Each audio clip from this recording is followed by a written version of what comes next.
Namaste, Acharya ji.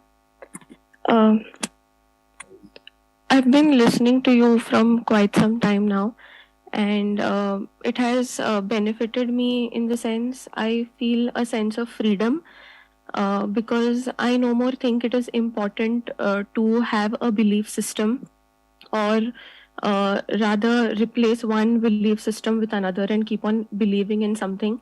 I have understood that it is okay to understand things, to analyze things, and that I will not lose my mental or physical balance by not clinging to a belief system. So, in that sense, I have felt a sense of freedom.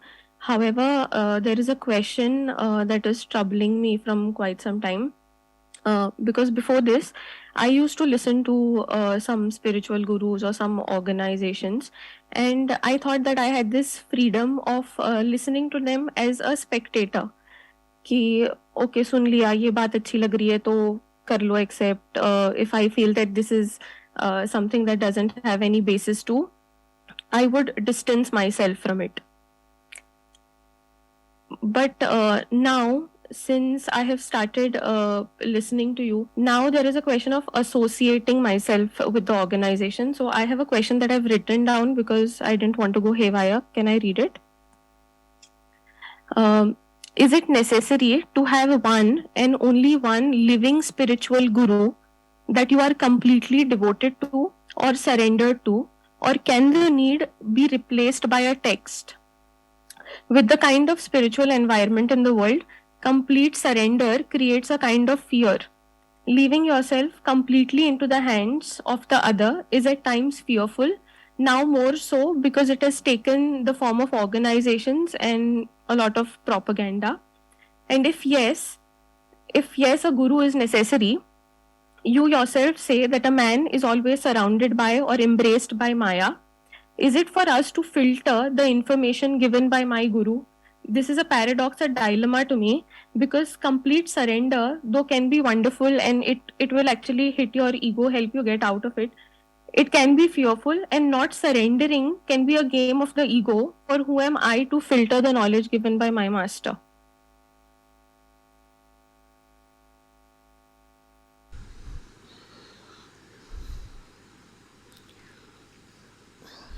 Your name, please? Sia.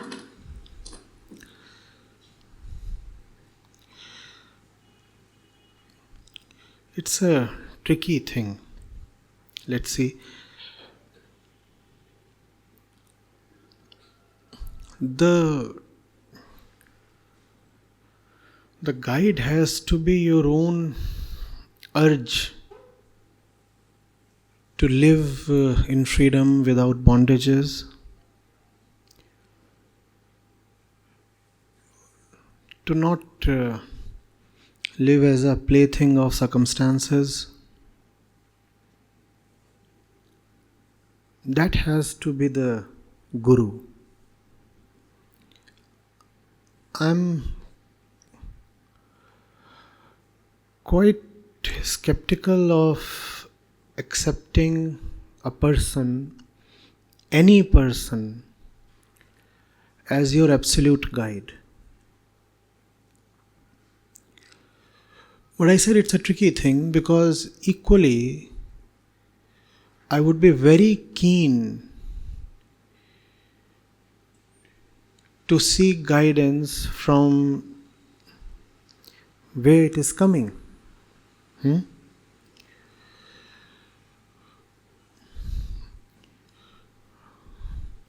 the old Bodhisthal, we used to have a poster. It read,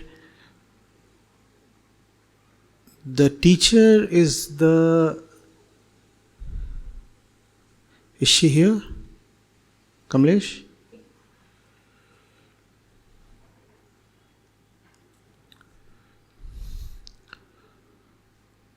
The teacher is the voice of the truth, not the man behind the voice. It says that the voice obviously does need a carnal medium. So there has to be a person. But that person really is not the guru in the absolute sense. That person is just a medium. And therefore the person is valuable only as long as he or she continues to act as a medium. Otherwise, there is nothing important, significant, or venerable or special in any person. As long as what is coming from that person is useful to you, be with the person, listen to him. The same thing applies to a book, though with a difference. I'll come to that. When you find that the person with all the personal characteristics has taken precedence over what that person stands for, it's time to quit.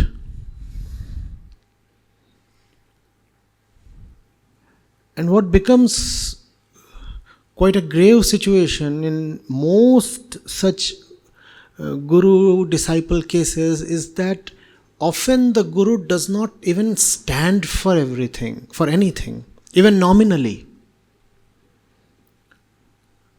You ask, what does your guru represent? The fellow will have no idea, because the guru is not even trying to or even pretending to represent anything. Then what is it that the guru is offering? If the guru is not even trying to represent the truth, then what exactly is there on the table? Why are people attracted to him at all? The guru is offering his personality. And so many people are just attracted to the personality, the glamour and the glitz, the organizational force behind the personality, the pomp, the riches that prop up the personality, because it takes a lot to hold up a personality, to turn the personality into a celebrity. It requires a lot of effort, a lot of manpower, a lot of resources, a lot of networking, money, everything. It's a great PR game to become a celebrity guru.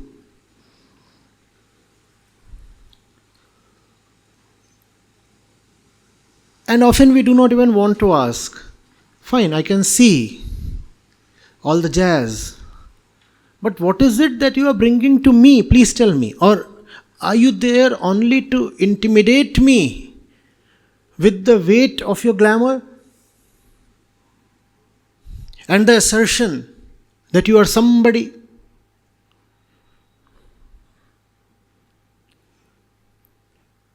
Ideally, one should never bow down to any person. Never, never, never.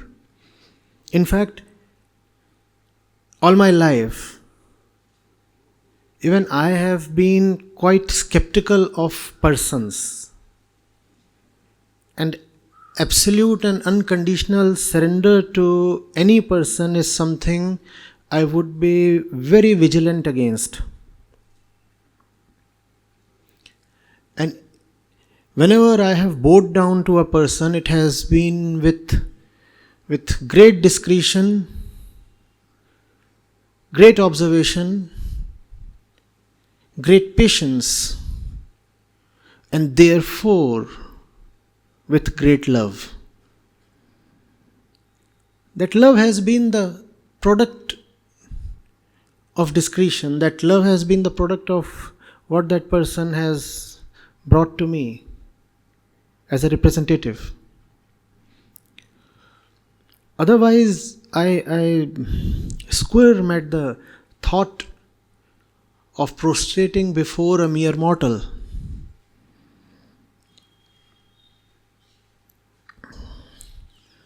It just does not sit well with me to call someone the absolute itself. Because I know that no person can be the absolute. And if a person professes to be the absolute or even half the absolute, then there is a scandal cooking somewhere.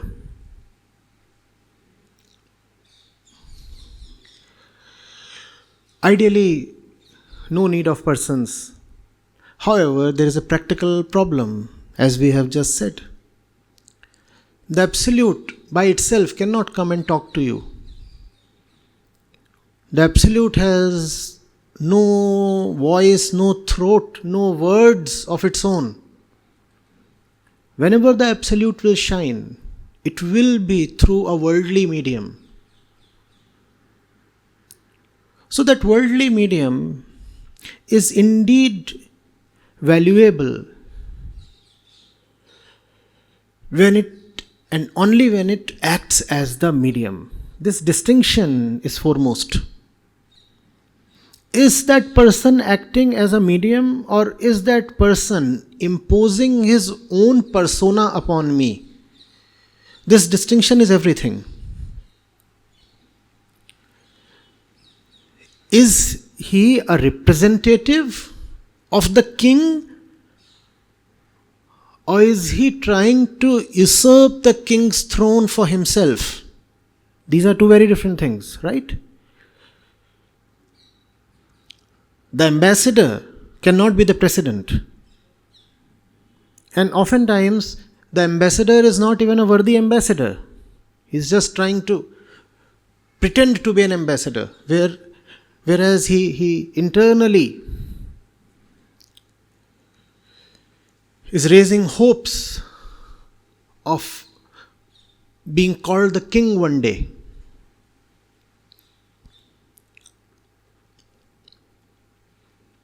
So first of all, be very cautious in taking somebody's guidance. Secondly, even if you do take somebody's guidance,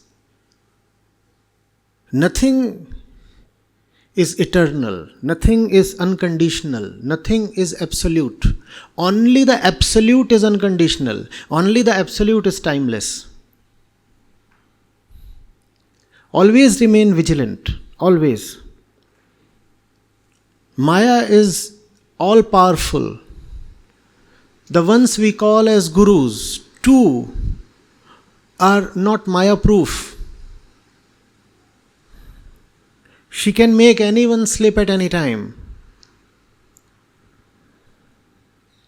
Therefore, your surrender or devotion, whatever it is, just cannot be unconditional.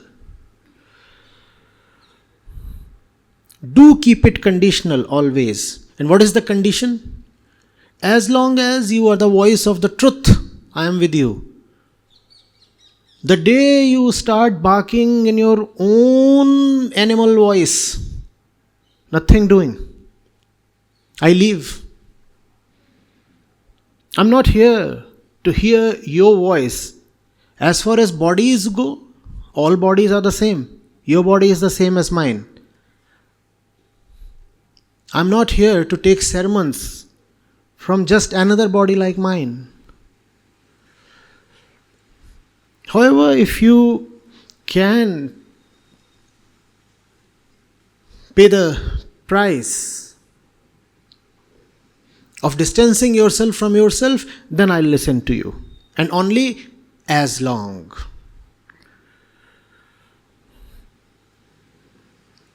Because my objective is not to reach a person. My objective is to reach my fulfillment. My objective is my own freedom. One man, one woman, one text just cannot be my objective. And coming to texts. Texts are all great, and texts are way safer than men. In the sense that hardly any text has any malicious intention. Whereas people, men, the living gurus, they definitely can have malicious intentions. Plus, texts are far more objective. A guru can lure you and tempt you with all his pomp and show. That is not there in the text. The text is more objective. So texts are preferable in that sense. But again, there is a limitation. Texts do save you from the harmful effects of the fake gurus. But texts also prevent you from reaping the full benefits that a true teacher may offer you. So texts do limit your downside, but they also cap the upside. Are you getting it? With a text, you cannot go horribly wrong. Equally, with a text, you are prevented from enjoying the full spectrum of benefits that a truly loving man can bring to you. Because the person, if he is genuine, it's a big if, always remember, it's a big if. Don't be in a hurry to just think that anything being lobbed at you is a great nugget of wisdom. Not necessarily. In fact, rather rarely. If there is indeed a person with genuine intentions to help you, then that person is able to exercise personal affection through his personal self. This personal self is something that a book does not have. Simple things. A person can read your face, but no book can read your face, though you can read the book. So with the book, it becomes rather one way. When you stand in front of a person, the person can read your face. The book cannot read your face. The person can embrace you. The book won't, can't. The person can admonish you, punish you. The book can't.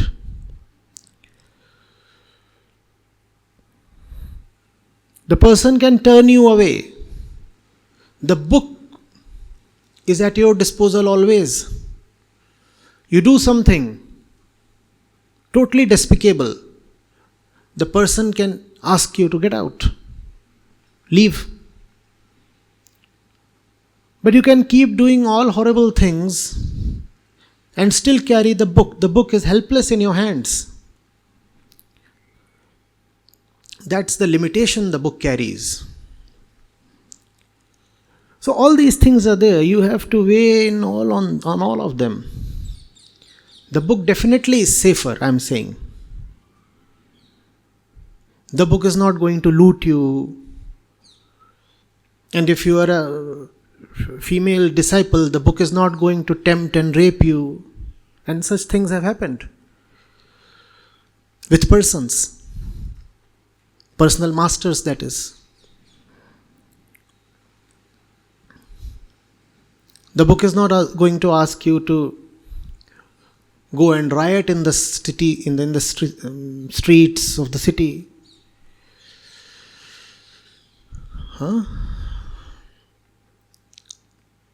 And the book does not have mood swings. The book cannot say one thing today and another thing tomorrow.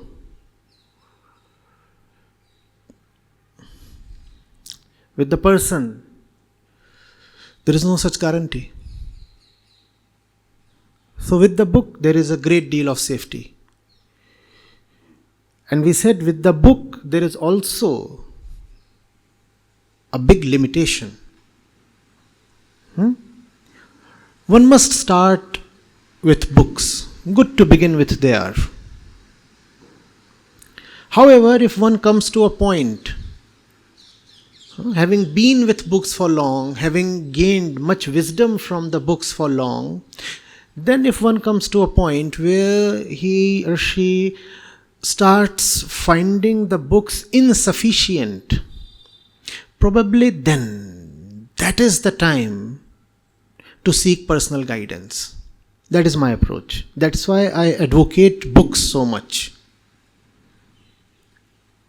You see what would happen if you begin with books? The books themselves will tell you the right person to go to. Because books are safe to begin with, and when you begin, you are very gullible. You can be tempted, looted, robbed, misguided, anything. You do not know a thing. And teachers usually carry very imposing personas. You can just get sucked in. So start off with the books, and we have time-tested, established books. Be with them for long. Get as much as you can. And I'm saying then the book itself will tell you the right person or persons or sources to go to. And then the chances of going wrong are minimized, because the books have already given you an armor of wisdom. No? You have known so much through the books that now if a fake peddler comes to you disguising as a guru, you will be quick to call him out. You will say, this much my books have told me that such a person is not worth listening to. But that does not happen. We are very aversive to books. We straight away rush to people. Straight away. And then what happens is what has been happening. And then we say, oh, the world is full of cheats and... No, the world is not full of dacoits. You invited trouble. When you do not know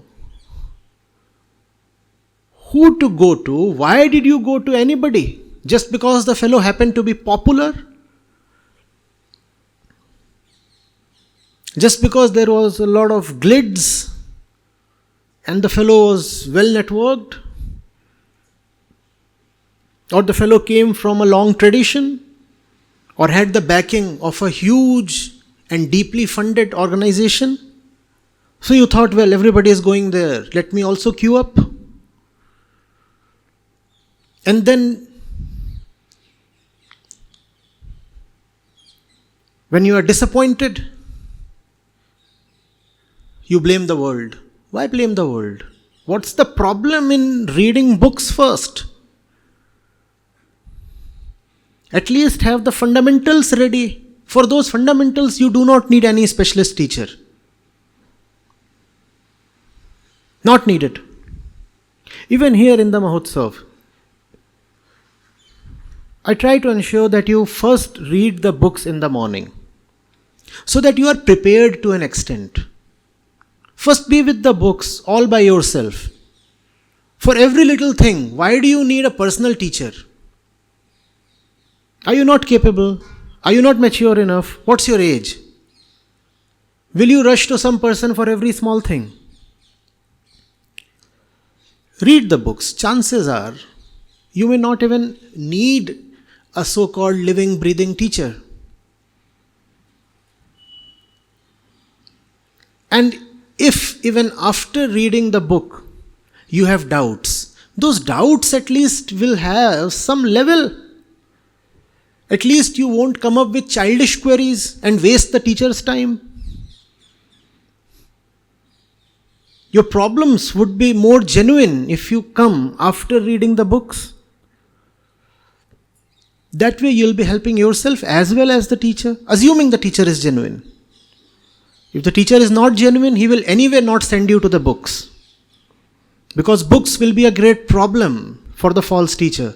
If you read the books, you won't go to him. So he will keep saying, no, don't read the books. I am sufficient. Read my books. Don't read the books, read my books.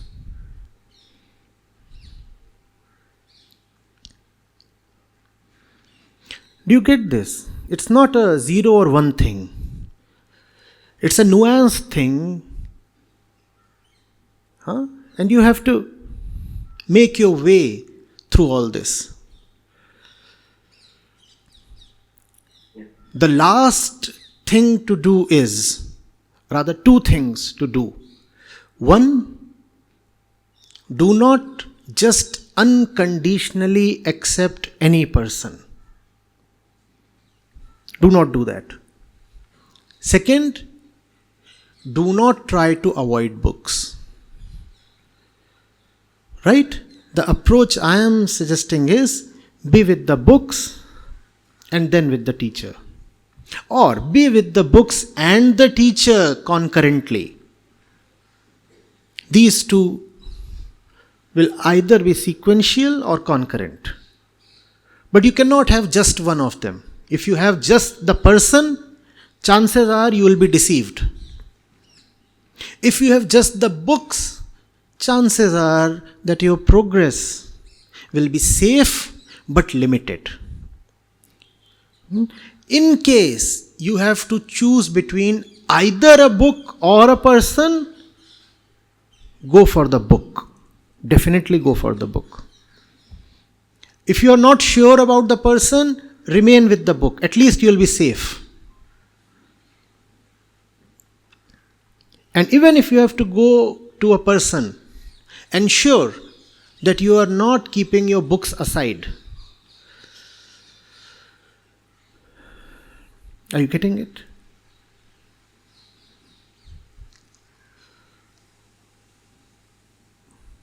Anything more? Yes, I had another follow-up question on the same thing.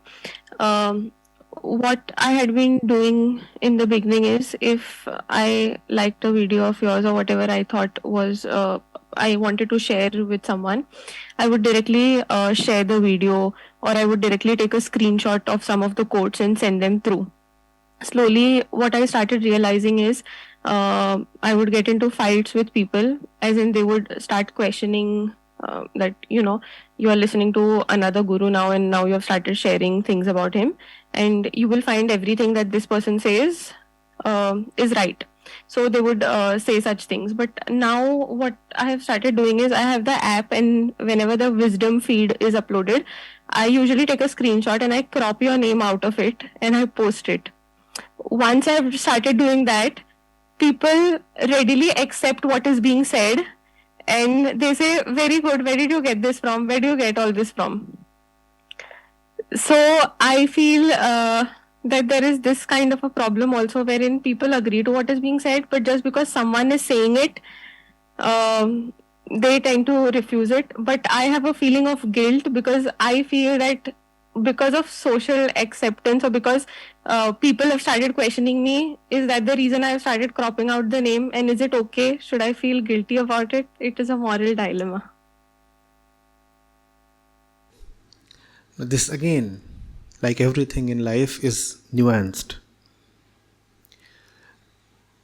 If you are cropping out my name because you are afraid to own the name, then that is one thing. I am so afraid I cannot associate myself with that name. It's dangerous. That is one thing. On the other hand, if you are cropping out my name for a purely missionary reason, then that's a totally different thing. And this thing is acceptable now, very acceptable, no issues. But mostly, people are just afraid. So they crop out the name, or they just pick up the stuff in their own name, whatever. Something interesting just happened a few days back. There is this popular Twitter handle that publishes literature in Hindi.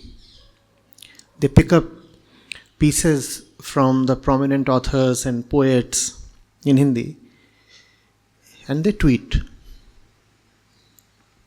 So they picked up something from AP in Hindi. They tweeted it without quoting the name. So they did that, but somehow many people who knew AP got to know, and there was a mini outrage. So a lot of people went to that post and asked them to acknowledge the author. Otherwise it is just plagiarism. So that Twitter handle apologized, and they next day tweeted another excerpt from AP, duly carrying the author's name. The first one, without AP's name, had several thousand likes and retweets. You got it. The next one, carrying his name, had barely a few hundred. But that's okay, fine. Fine in one sense, not at all fine in another sense. So you have to be discreet. I'm not saying that the name is very important.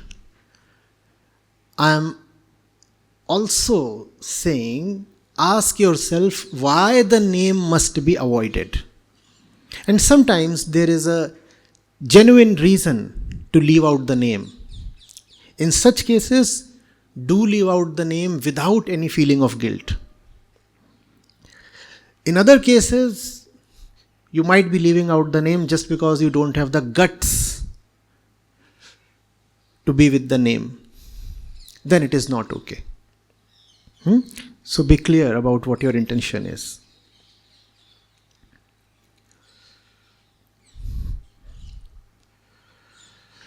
There can be a little bit of tactic in this. If you have to send an AP thing to a group of people who are known to be averse to his name, then obviously it's a good idea to leave out the name. If there is a particular segment that is allergic to the name itself, then send the content without the name. Even I would do that.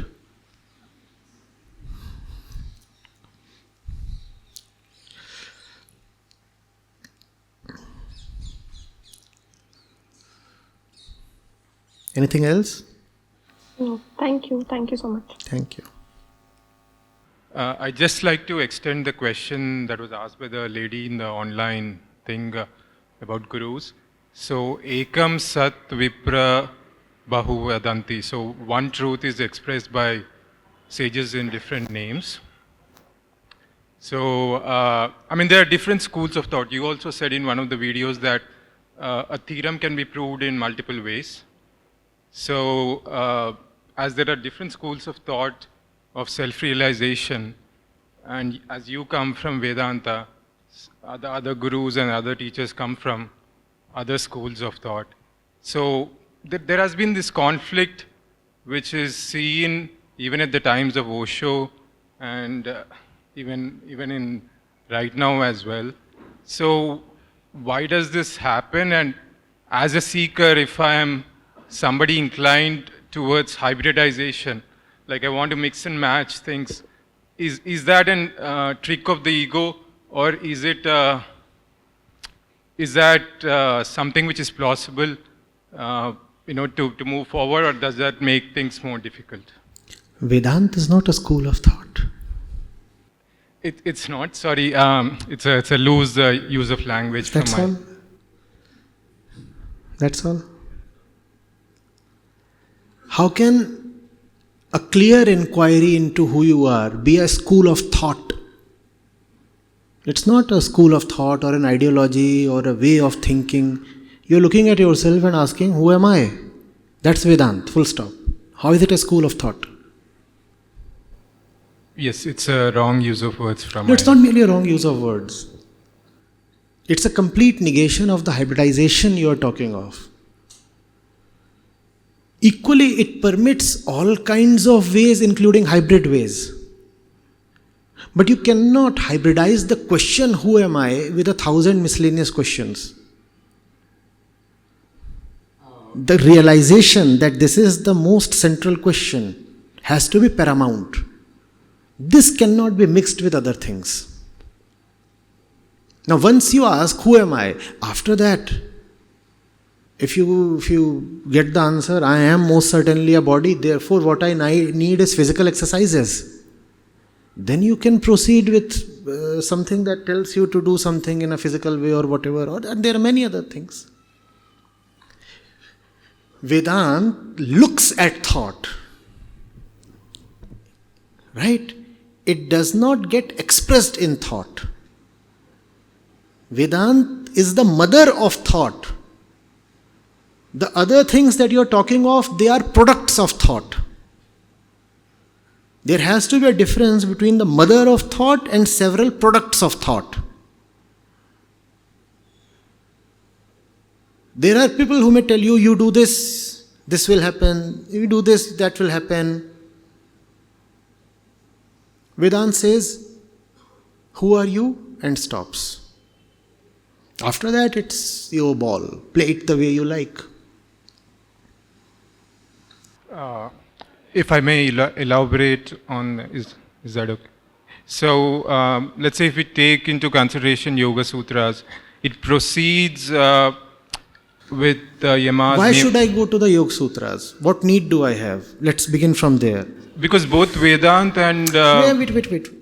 You are sitting there, I am sitting here, right? We two are two people. Why do I need to go to the Yoga Sutras? Or to Vedanta? Let's begin with the real thing. Why do I need to do anything? If I can answer that, so both of them have... You're talking of them. I'm asking about myself. Why do I need to go to any book? For freedom. Right. Why do you need freedom, first of all? Because we are in bondage. Right. So there has to be a clear realization, I am in bondage. I am in bondage. Right? Now who is in bondage? The ego, the I tendency is in bondage. The I tendency is in bondage. And what is the bondage of the I tendency?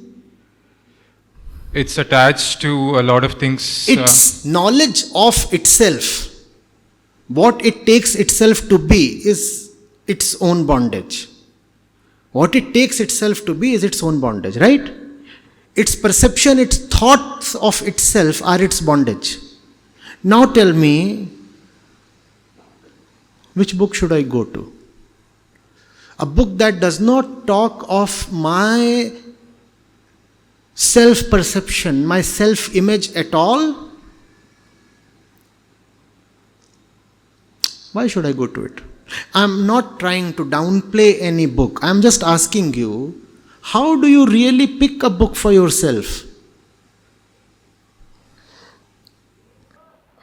May I respond to that, Acharya?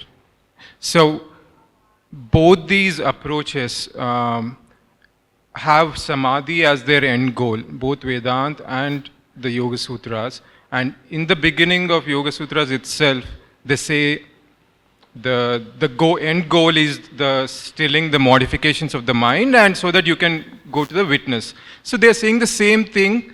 Again, this is not in my experience, or I'm not at that state. I'm just on the path, and I'm trying to reconcile these things. So I'm not really at this point of time finding too much of a conflict per se. And both of them are trying to address that core issue of bondage and freedom, but their application of words and their approaches seem to be slightly different, is what I'm perceiving right now. So again, the question comes back to, is it possible for a seeker to kind of mix these two and go pursue ahead? See, you can not only mix these two, you can mix the 20 of them. Provided you do not forget that you are at the center of everything. In fact, the way you started, truth is one, the knowers express it in several ways, that does not mean anything. You have to ask yourself, what is your truth? What is your truth? The absolute is of no use to you if you do not know your position. Where do you stand? And the knowers have no need to express it in several ways. They express it in several ways to several people, because the several people stand at several distinct positions. The impression that we carry that the truth can be expressed in this way, that way, is totally flawed. The truth cannot be expressed in any way. However, diseases can be cured in multiple ways because there are multiple diseases. You stand at a particular point, so one thing will have to be said to you. Somebody else stands at a separate point. Something else will need to be said to that person. In fact, even to you, something might need to be said today and something totally different might need to be said tomorrow. It is not that the truth is getting variable or fluctuating. Your own position fluctuates. Therefore, the truth has to be brought to you in a certain way. Right? Now, when it comes to approaches, Vedanta is extremely liberal.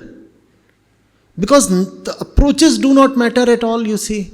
What matters is the one real thing. If you can get to that one real thing using a hybrid of 100 ways, great. But never must you forget the real question. What is happening to me in the process? What is happening to me? The things that are being said, if they are even a little corrupted, will they take me there? And if I am following a particular book, one half of which is saying things that are purely imaginary, for example, you will start flying in the air. You will become light as cotton. What will happen?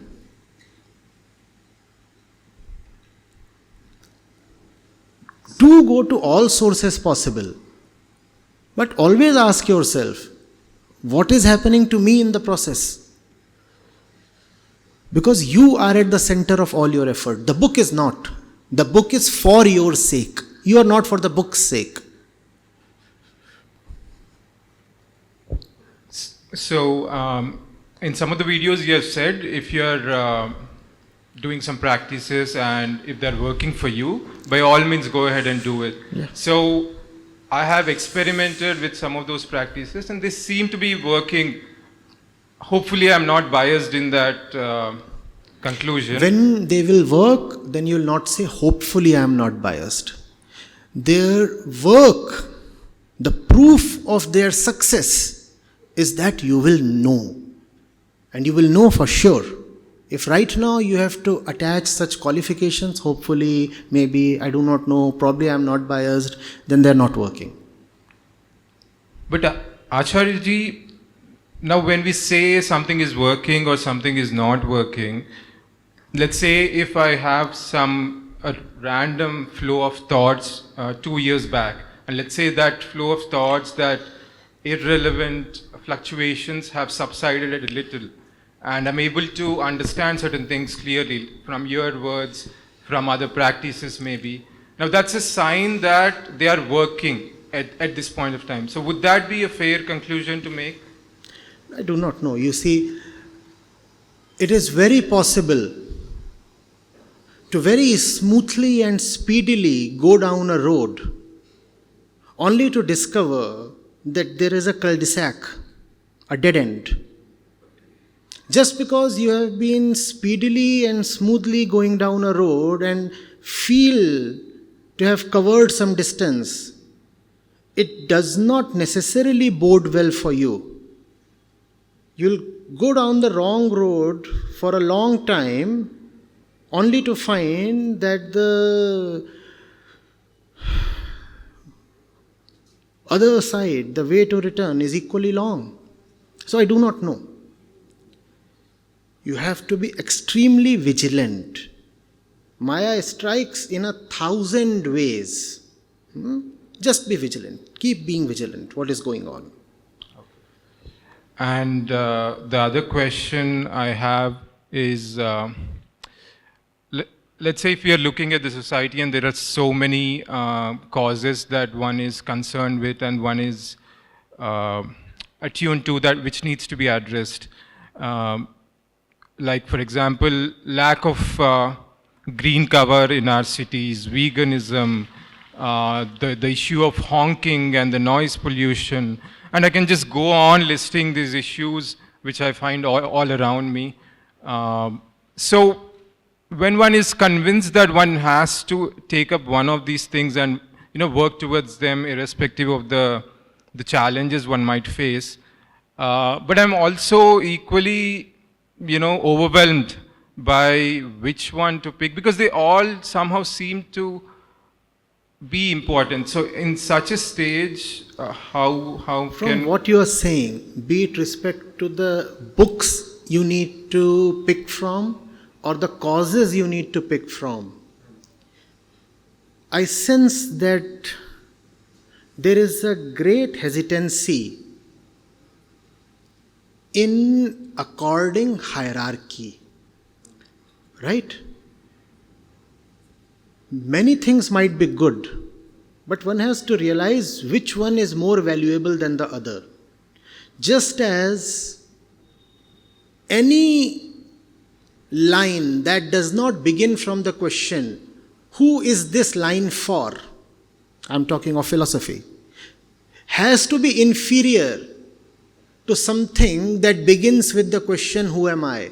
Similarly, all causes might carry some value, but they are not equal. You have to identify the mother cause. Right? There are so many schools of thought, as you said. All carry weightage, all are worth considering. But nothing beats the mother question. For whom is everything? For whom are all these schools? And any school that does not begin from this question is an inferior school, even if it carries some value, even if it offers some benefit. Similarly, this thing saying this clause is great, this cause is great, this cause is great, shows a reluctance to accord priority. And this usually comes out of an aversion to risk. If I do accept that this is higher than this, then I'll have to go with this. Because I do not really want to completely go with anything. I want to avoid the absolute. Therefore, what I'll say is, this is there, this is there, this is there, this is there, and all look kind of equal to me. So which one do I go for? How is it possible that you are unable to identify where all these social problems are fundamentally coming from? That is the cause worth espousing. Go for that. So if I have to relate everything to the mother question, as you said, which is me and my bondage and my freedom, it's actually very clear to me that I can easily spend the rest of my life pursuing that question, and my life would end very easily, because that probably I have such a long journey to cover. So it's not. I'm making a lot of assumptions here. So basically, we have to ask that question every time we do. But when we see all these causes, and when we take up, let's say, suppose when we take up one cause, how can we overlook the other things, and how can we not be affected or by the other things we see, because they all are important? Sorry if You have brain cancer and you have a resultant headache. All causes are equally important. Which one do you want to address?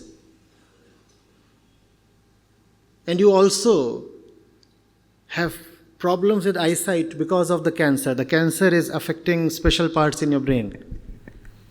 You also are losing weight because of the cancer. There are so many problems. Which one do you want to address? You want to go to an eye specialist? Your skin is also not doing well. You want to go to a dermatologist? To you, everything is equal. Everything is equal. Let's go to the skin doctor. Please. I'm having some pimples. The mother question is the mother of all problems. That's what deserves to be addressed. Other things, well, they can be managed through analgesics. They have to be managed. They are not problems to be solved. They are not things that need to be dissolved. They will go away on their own. The mother granthi, the mother problem, is what needs to be dissolved.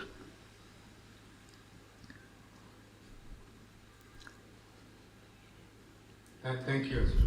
I could, say, it's raining so much. It's raining so much. The solution is, let's all wear raincoats. Tomorrow, let's all wear heavy woolens. Why is that not a solution? Why is that not a solution? All right, let's go beyond that. Let's change the session venue tomorrow. It's raining so much. Why is that not a solution? And it's raining so much, it's creating muddy pools outside. Let's call up the municipality to fill up the pools. Why is that not a solution? It's raining so much in the future. Let's consult the weather forecast before we decide on the dates. Why is that not a solution? All that is a solution. It depends on how far do I want to go. Vedanta is for those who want to go the whole hog, the complete distance. If I want to go the complete distance, I will say this is climate crisis.